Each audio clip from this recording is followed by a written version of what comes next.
My name is ANSWER.THE, and I'm 27 years old. 3 years ago, my mother told my grandfather that I had abandoned my baby and run off with a man none of them approved of. She lied. Every word of it was a lie. And that single sentence, spoken in a kitchen I wasn't in a conversation I wasn't invited to, cost me the only person in my family who had ever made me feel like I existed. My grandfather stopped taking my calls. He stopped responding to letters.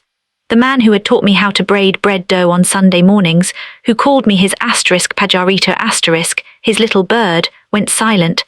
And I want you to understand what that silence cost me, because it didn't just hurt, it rewrote the story of who I thought I was.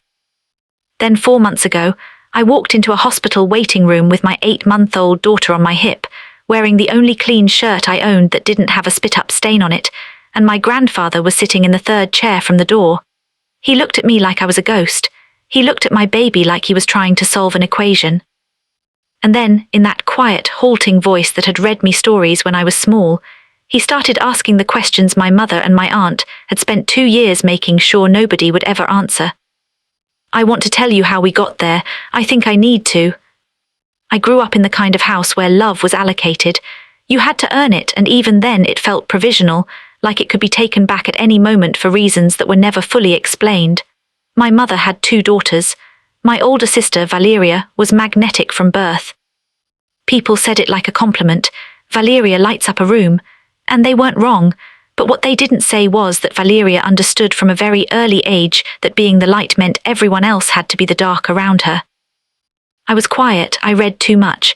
I got good grades not because anyone celebrated them, but because they were the one thing I could control in a house where control was currency.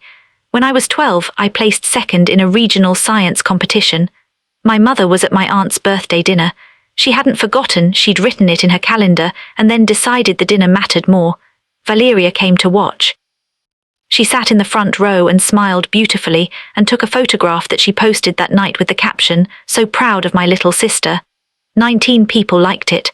My mother commented with a heart emoji. I still have the screenshot somewhere. I don't know why I saved it. Maybe because I wanted proof that the moment existed, even if no one was really there for it. By the time I was 19, I had learned to carry my achievements quietly. I didn't announce them. I didn't need to, I thought. I worked 2 part-time jobs through my first 2 years of university, studying social work, and I was good at it, genuinely good. My supervisor at my practicum placement told me I had a gift for sitting with people in their hardest moments without flinching. She said some people had to learn that. She said I already knew it. I went home that evening and made the mistake of telling Valeria over the phone because I was so full of something warm that I needed to put it somewhere. I was feeding her ammunition, and I didn't know it yet. That same year I met Marcos. He was studying engineering. He was careful and funny, and he made me feel for the first time in my life like I was someone worth paying attention to. My mother didn't like him. She called him too quiet, which I understood meant she couldn't read him, couldn't charm him, and that made her nervous. Valeria didn't like him either, though she smiled at him at every family dinner and touched his arm when she laughed. I noticed. I didn't say anything. I was 22 years old, and so desperate to keep peace in my own life that I had trained myself to let things go. When I got pregnant at 24, Marcos and I had already been together for 3 years. We weren't married, and in my family's particular moral geography, that was a Category 5 disaster.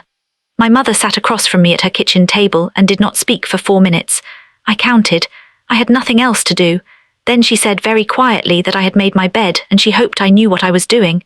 That was the last real conversation we had before Valeria got involved. I don't know exactly what Valeria said to my grandfather. I've pieced it together from things other people let slip over the following months, from a conversation my cousin overheard and felt guilty enough to relay to me in pieces, like someone handing over broken glass with bare hands. What I know is this.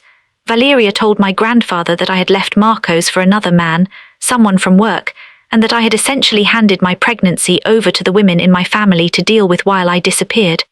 She told him I was irresponsible and selfish, and that it was better for everyone if he stopped waiting for me to become the person he thought I was. She did this because 6 weeks earlier, my grandfather had called me specifically to tell me he was proud of me. He had heard from my cousin that I was nearly finished with my degree, that I was doing it while pregnant, that I was managing. He called on a Wednesday afternoon and he said, "Anna, you've always been the strong one. I just wanted you to know I see that." I had sat on my bathroom floor and cried for 20 minutes after I hung up because I was 24 years old, and it was the first time in my memory that someone in my family had said those words to me without attaching a condition. I made the mistake of telling Valeria about that call.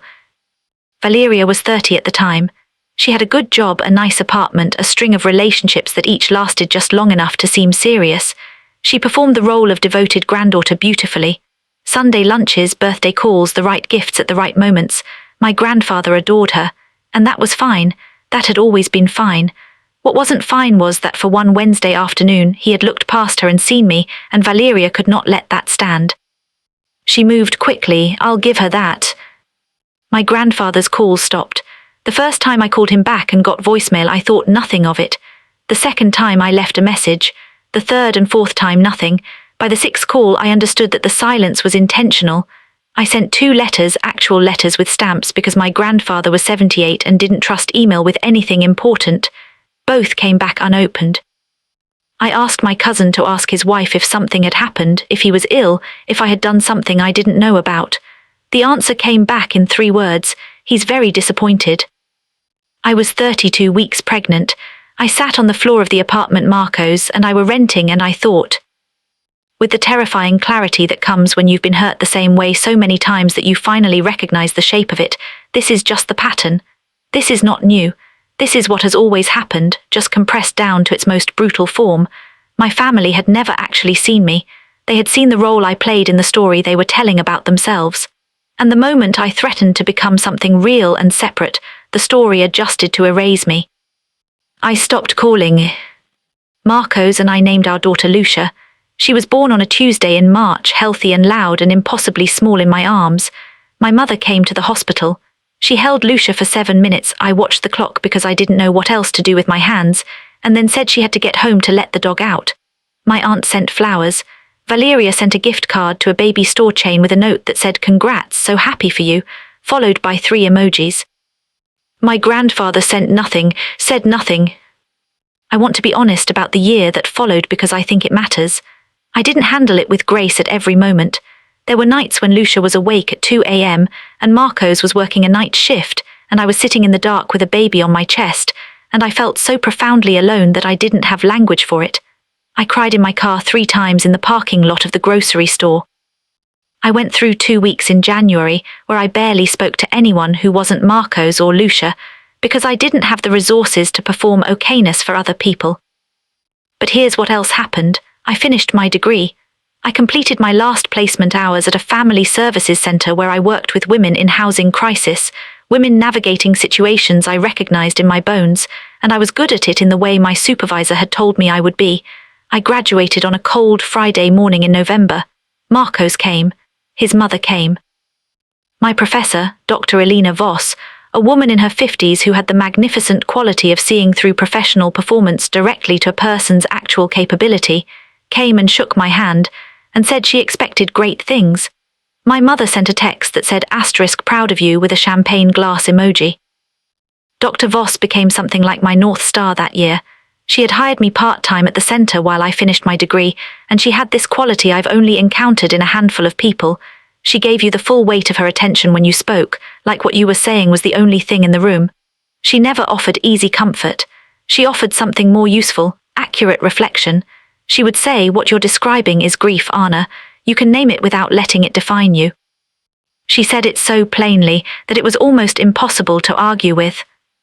I was learning, slowly and at real cost, what it felt like to exist without my family's recognition. It was not pleasant. It was not empowering in any cinematic way. It was just quiet and difficult and true. But I was building something, a small, real life. Marco's and I moved into a slightly bigger apartment. Lucia started sleeping through the night. I got a permanent position at the center. I began to feel tentatively like I was standing on something solid. Then I got a call from my cousin in early October, 8 months after Lucia was born. My grandfather had had a fall. He was being admitted to the hospital where I worked, not in my unit, but in the same building. My cousin called because she was panicking, and because in the panic she had gone through her contacts looking for someone competent, and she had apparently landed on me. She said she knew things had been difficult. She said Abuelo wasn't doing well, and she thought someone should know who actually knew anything about how hospitals worked. I sat with that information for about 6 minutes. Then I called my supervisor, told him I needed to go to a different floor for a personal matter, and I picked up Lucia from the center's daycare because I had no one else to leave her with on 40 minutes' notice, and I went upstairs. I want to tell you what I looked like walking into that waiting room. I want to be specific because it matters. I had been at work since 7:30 that morning. I was wearing a dark blue pullover that had a small bleach spot near the left hem that I'd been meaning to replace for 2 months. My hair was in a bun that had started the day neat and had since become something more structural than intentional. I had Lucia on my hip in her everyday carrier, the one with the buckle that stuck if you didn't push it at the right angle. I was not wearing my professional face. I was just tired and carrying my baby and walking through a hospital hallway and not prepared for any of what came next. My grandfather was in the third chair from the door. He was thinner than I remembered. He had a bandage on his right wrist from where they'd taken blood. My aunt was sitting next to him with her hands in her lap, and my mother was standing near the window with her arms crossed, and Valeria was there too on her phone, beautiful and composed in a way that still cost me something to look at. My grandfather looked up. The room did the thing that rooms do in the worst moments. It went very still. He looked at me for a long time. Then he looked at Lucia. She was looking at him with the frank, evaluating stare that 8-month-old Barbies deploy without strategy or mercy. He said my name. He said it the way you say a word you've been afraid to say out loud, carefully like testing ice. I said, "Hi, Abuelo." My mother's posture changed. My aunt looked at the floor. Valeria put her phone down. He said slowly, "Is that your daughter?" I said yes. He said, "How old is she?" I said 8 months. Something moved through his face that I've tried to find a name for since and can't quite locate. It was something between pain and arithmetic. He was counting backwards. He was doing the math on a lie someone had told him and arriving at the part where the numbers didn't add up. He said, "Who is her father?" I said, "Marcos, same as always, we're still together." The silence in the room was different after that. It had texture. I watched my mother look at Valeria, and I watched Valeria look at a point somewhere to the left of everyone, and I understood, without anyone saying anything, that this was the moment the structure failed. My grandfather was 78 years old, and he had been lied to about something he could now see plainly, and he was the kind of man who had built his entire moral life around the premise that facts were facts, and a person either told them or they didn't. He looked at my mother and he said, "Where has Anna been?" My mother said something about it being complicated. He said, "Complicated how?" My aunt said something about everyone being upset at the time. He said, "I received calls from Anna, letters." I was told she had. He paused. He was looking at Lucia again. I was told she had left, gone with someone else, left the baby. Valeria said very carefully, "Pappy, this isn't the time." He said, "It's not the time for what?" And I want to tell you that I didn't perform anything in that moment. I didn't have a speech prepared. I wasn't standing there with the satisfaction of someone who had planned this confrontation. I was just tired and holding my daughter, and I had spent 2 years practicing the art of stating things, plainly, because I had learned from Dr. Voss that plain truth was the only currency that didn't devalue under pressure. I said, "I called you 11 times between February and April 2 years ago. After the 6th call, your number was giving me a busy signal, so I wrote 2 letters. Both came back unopened. I finished my degree. I had Lucia in March. Marcos and I are still together. I've been working at this hospital for 8 months. I don't know what you were told, but that's what happened." I didn't raise my voice. I didn't cry. I was just standing there with Lucia on my hip in my bleach-spotted pullover, and I said what was true. My grandfather looked at my mother for a long time. My mother said she'd been difficult. There were concerns. He said, "What concerns?" And here is where it fell apart, not because of anything I did, but because the lie had been held together by everyone's agreement not to look at it directly, and now my grandfather, this careful and principled man, was looking at it directly, and there was nothing left to agree on. My cousin, who had been sitting quietly in the back corner since before I arrived, said, "Abuelo, I need to tell you something." Her voice was careful the way a person's voice gets when they've been holding something they should have said sooner. She told him what she had overheard. Not everything, not in perfect order, but enough. enough that the room stopped pretending there were multiple reasonable interpretations. Valeria stood up and said, "That's not, you're misremembering." My cousin said, "I'm not." There is a particular quality to a moment when a lie that has been functional for 2 years stops being functional. It doesn't collapse dramatically, it deflates. Everyone in the room knew what had happened. My grandfather knew. My mother, who had not told the lie but who had chosen to believe it because it was easier than asking me directly, knew. Valeria knew, and the knowing settled over the room like weather. My grandfather looked at me. His eyes were wet, which I had seen maybe twice in my life, and both times it had been at a funeral. He said, "Anna, I'm sorry." I held Lucia a little tighter. She grabbed my collar with her whole fist the way she did when she was uncertain about a room. I said, "I know." I didn't say it was okay. It wasn't okay. But I said I knew because I believed him, and that felt like the most honest response I had. What happened next was not a reconciliation scene from a film. My grandfather needed to be seen by his doctor, and the logistics of a hospital waiting room overtook the emotional logistics of what had just happened, and I had to go back to my own floor and finish my shift. My mother didn't speak to me before I left. Valeria had gone to the bathroom and not come back. My aunt squeezed my arm in the hallway and said, "Thank God you were here," in a voice that was trying to make it about my job and not about everything else, and I let her have that. I called Marcos from the stairwell. I stood on the landing between the 3rd and 4th floors and I held Lucia against my shoulder and I said, "Something happened," and he said, "Are you okay?" And I said, "I think so. I think I actually am." The weeks after were uncomfortable in the way that real things are always uncomfortable. My grandfather called me from the hospital that Thursday. He asked about Lucia. He asked about my job. The conversation lasted 26 minutes and at the end of it he said, "I should have called you back." I said, "Yes." He said, "I was wrong to believe what I was told without coming to you." I said, "Yes." He asked if I would bring Lucia to see him once he was home. I said I would think about it. I need you to understand that I wasn't performing hardness in that moment. I was just being honest. 2 years of someone's absence doesn't dissolve in 26 minutes, even if those minutes are genuine.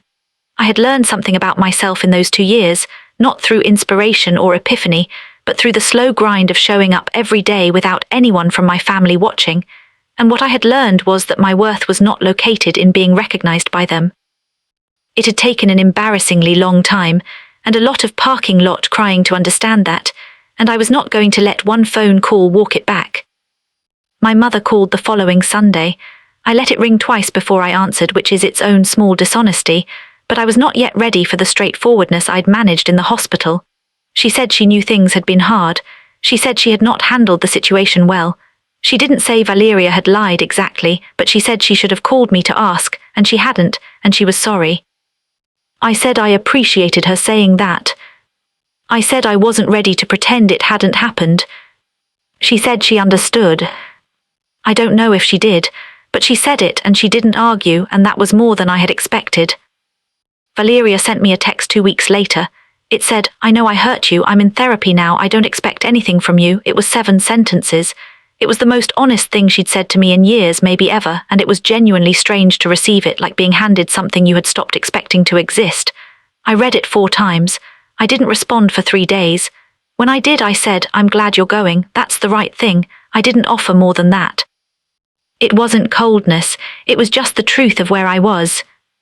Dr. Voss, when I told her what had happened in the waiting room, leaned back in her chair and looked at me with that quality of attention she had and said, "You held your ground."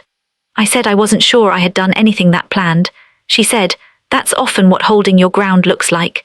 You just showed up and you told the truth. The rest was not your responsibility to manage."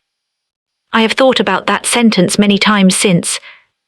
2 months after the hospital, I brought Lucia to my grandfather's house on a Saturday afternoon. It was not a reconciliation lunch. It was not a family healing moment. It was my grandfather sitting in his armchair with Lucia on his knee, teaching her, with complete seriousness, how to clap in a particular rhythm he'd learned from his own grandmother. It was me sitting on the floor nearby with a cup of tea I'd made myself.